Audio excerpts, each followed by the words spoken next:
Enzo, a disappointing defeat. What did you make of the performance as a whole tonight? Yeah, I think first half we were winning. We were good, controlling the game. Probably the 2 goals we conceded in short time. 2 easy goals that we can both avoid that. But in this moment it's like this. We need just to try to, as soon as possible, to try to win games again. Like you say, you did have control for quite a lot of the game. So, goals change games. Did you just feel like you lost that control because of the manner in which you then conceded that equaliser? Yeah, probably after the goal we conceded, the first one, we lost a little bit the control of the game. But I think the second half also probably, we are playing every 2 days. Probably we are for moment we look a little bit also that we struggle a little bit, but again now it's for me it's just a matter to try to win as soon as possible next one. You say struggle. Do you struggle with the intensity and the way that Atalanta sort of kept pushing when they scored? No, we also tried to be aggressive. I think we were aggressive like them. We had different chances also to score the 2-0, especially with the race. And when we considered the 1-1, probably there, the dynamic. Congratulations, another historic night for this club in Europe. Talk me through it. Yeah, very beautiful victory. It was a bit... also first half I think we did good, but we got the goal against. But we did very good second half by keep pushing, also mentally. And we did 2 great goals and nice victory. 2 great goals that you were involved in. The cross was beautiful. Did you always know Gianluca was going to be in that position in the box? Yeah, I know he's a real striker, so I always try to find him. So I felt it and I gave a great cross. It was an amazing goal.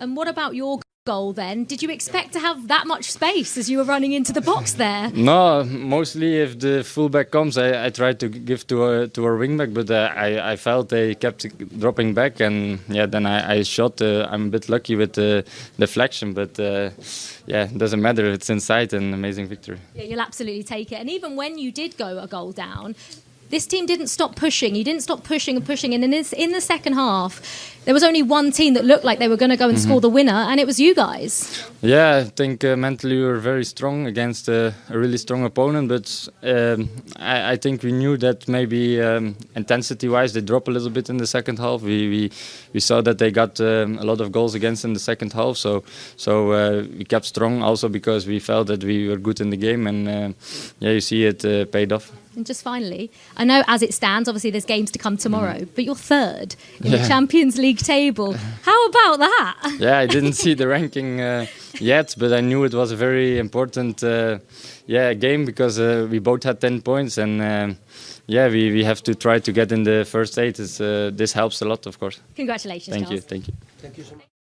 It's a huge result for Atalanta, who, of course, won the Europa League not too long ago under Gianpiero Gasperini. But now they're looking good in those automatic qualification spots. And his performance was pretty impressive in that second half, Steve. But from Chelsea's point of view, you just can't back off a player like him, can you? Because he's going to take full advantage. Well, listen, in this competition here, you get players that just stand out. And he's certainly been the standout player for Atalanta and in previous games. So you give anyone that amount of time and space with that quality, then they're going to punish you, whether they're going to slip someone in, because it's all about the detail. Joe said it before, whether Cucurella comes and he just slides that pass in and they get a cross in and score, whether he just takes it on and shoots himself, the top players do the right decisions at the right times, and he's someone there that doesn't normally get it wrong.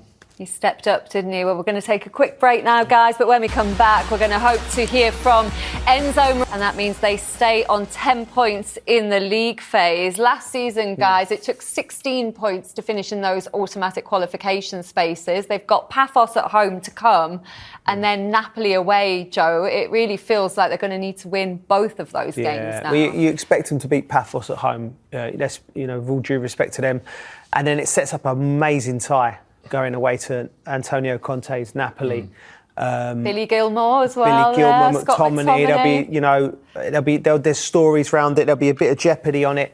But they've always got the fail-safe of going into the playoff round. Remember, PSG was in the playoff round last year and they won the whole competition. So You don't have to finish in the top 8, although They'd it rather does help. avoid those extra games, though, wouldn't they? Of course, especially, considering the summer they had going into the World Club Cup, which, might have a little bearing on coming into this busy Christmas period. Are you starting to fatigue? We'll see how Chelsea fare with it and Man City. I think Paris, who went in the Club World Cup, playing in the French League isn't as demanding. So coming into a Premier League campaign where you've got to go to Leeds, you've got to go to Bournemouth, it's very different to playing in Ligue 1 or La Liga or something. So the Premier League is unforgiving. So I'd be interested to see how Chelsea go from now right the way through the Christmas period. Do you think this dip was inevitable then, based on what Joe's saying there, because they had such a short pre-season? Or do you think with the options they have in that squad and the money that's been spent, they should be able to manage it? Well, that's what everyone was saying, wasn't they? Yeah, they've got a squad of quality and depth that they should be able to field an 11 or subs that get the job done. Yes, I think it's going to be catch-up. I think that was always going to be the worry with Chelsea, especially over this Christmas period and then into next year. I think it's all ifs and buts. You were talking about Paphos and then Napoli. We don't know what the squad will be then in terms of ins or outs or who's fit, who's injured. But they certainly made the journey harder for them, and more games would have been on the worst list for Maresca. That Napoli game is going to be absolutely fascinating. They didn't have the Club World Cup last season, and yet had a similar dip around Christmas time, didn't they, Joe? Why do you think history's repeating itself for them? It seemed to be as soon as everyone started saying they might be title contenders that they then dropped off. Well, then that would suggest that there might be some part of it being a mentality. I look at the Barcelona performance and the Arsenal performance. Rightly so, the team got praised to the hilt. They were superb against two of the big contenders for the Champions League, and they played them off the park. Chelsea, 10 men, superb. And then I go back to then the next phase of this week, where you go to Ellen Road in a night game, and the first 20 minutes, I watched the first. Of course, the coaching staff would have been able to relay what was going to happen. They would have done their homework and then their due diligence. But there's something about having an experienced person next to you in the fire. When the fire's hot in Ellen Road, there's tackles crashing in, and it's a Premier League game. And then dealing with it within it, they have to learn to deal with them moments. Because I think if they come through the first 20 minutes at Ellen Road unscathed, without no dents on their confidence, they're not 1-0 down, they're not 2-0 down, they're in the game.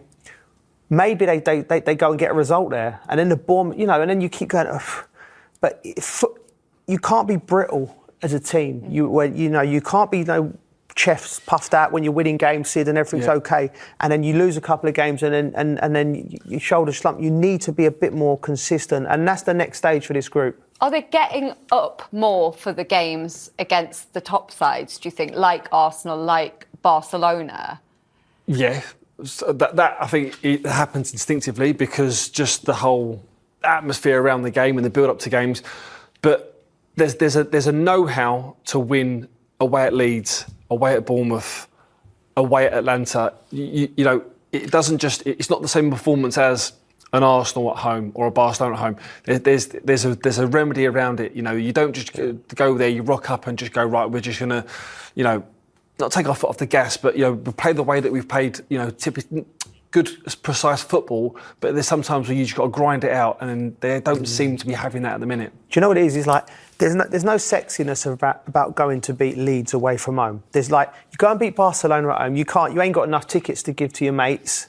You win the game. Everyone's great. See what you've done there to Yamal, and you've done that. It's all great. Everyone's patting you on the back, but you go and win a game at Leeds, you're expected to win. Of course, Chelsea expected to go to Leeds. Well, they've just got promoted. You spent $1.5 billion on players. You're expected to win. So that requires a different mindset as a team, as a group, as players, where you have to find the way to do it. And sometimes it's dead harder games. I found, especially as a young player, I remember as a young player, I would have played my best games playing against Arsenal, Man United, Liverpool. And then I come up against a team and you got this, your mind's not on it, and my performance has dropped. And it was the senior players around me who would literally get me by the scruff of the neck and say, well, what are you doing? You can't play like that one week. And then you learn gradually as the years go by what you need to get your mind ready for cold nights at Ellen Road. Games. For the unsexy games, And I think you need to figure out, that group needs to figure out their way around that. And also, sometimes you get more satisfaction from them as well when you come away. Especially the away journeys, you come back and you go, do you know what, left it all out on that pitch, we grinded it out, we worked hard. Yeah, exactly that, Okay, we're going to get some reaction from the Blues camp now because João Pedro has been speaking to Olivia. João, a disappointing defeat. What did you make of the performance out there today? Yeah, we are disappointed because we came here to win the game, but I think we start well. We score first, but I think in the Champions League, if you gave chance to the team, if they score, gonna be a difficult game because they are a strong team. But yeah, I think now we need to come back to England to learn and to be ready for the next game. How did they create so many chances? Was it just a case of the intensity levels rose when they equalised and Chelsea's maybe dropped a little bit? Yeah, I think the first half we controlled the game a lot. I think we started very well. You had a lot of chance to score more, but I think for like 10 minutes in the second half, when they scored, they build up the power because they play at home. The fans also help them. I think, in the Champions League, if you concede one goal and the second goal too early, I think it's difficult to come back. But I think we need to learn. And we are disappointed, and we have to be focused on the next game. And the next game is against Everton, but we can get the reaction from the Chelsea boss now because Enzo Maresca is now with Olivia. Over the game changed a little bit. When you made that sub at half-time, Chalobah off for Fofana, was that always planned or was that a decision you made? Was a little bit planned because Trev is playing every game, so to give a little bit both. Also because Trev was with the yellow card, so for both reasons.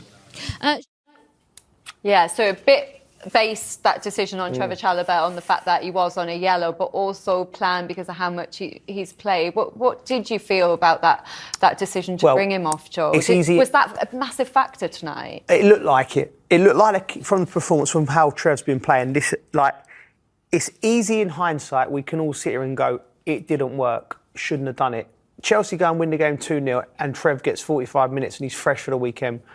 So ultimately, Enzo and all managers get judged on results. That's the business they're in. Obviously, I just think looking at when certain players are real important cogs of the wheel, and sometimes maybe you have to take a little bit of a gamble on keeping them in there because of the balance of the squad. I'm not saying Tosin or Badashili are not good players, but I'm just saying that I don't think they're as effective for the group, for the team.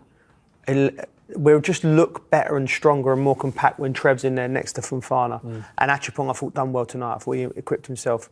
But it doesn't look like a good decision now, but it's easy to say from this chair. Yeah, absolutely. And they'll have to see how Fofana is ahead of that game as well, because he went off with an eye injury. Guys, that's just about all that we've got time for tonight. But you can watch all.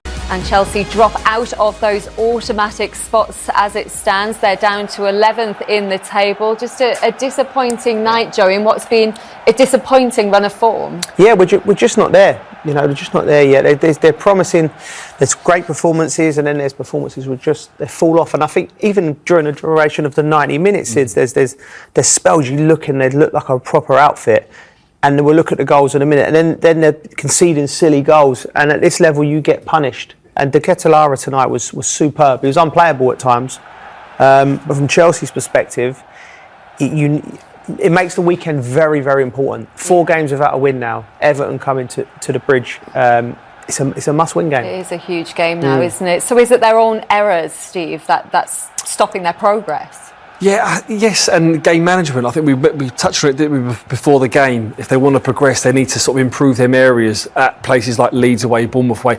And again, tonight, this game, we would have been in so many games where you can sniff it, you smell it coming. Do you know what I mean? In the second half, there was periods where Atalanta was on top. They were getting too many crosses in, recycling the ball. There are times you should just batten down the hatches. It doesn't look pretty. It doesn't look pretty, but sometimes you've got to go 5, 10, 15 minutes, ride the storm out, get a foothold in the game, get control of the game, and then you start, wait for the games to open up again, and then you go again. It didn't seem to have that control in the second half. It had started well, though, hadn't it? João Pedro put them in front, Joel. Yeah. There was a long VAR check for offside because it was very tight, but the ball into the box from Reece James was lovely. Yeah, this is Atalanta from the start, Linz. That they was at it from the start, moving Chelsea. The first 10 minutes it was all Atalanta, and they weathered that storm, like Sid said.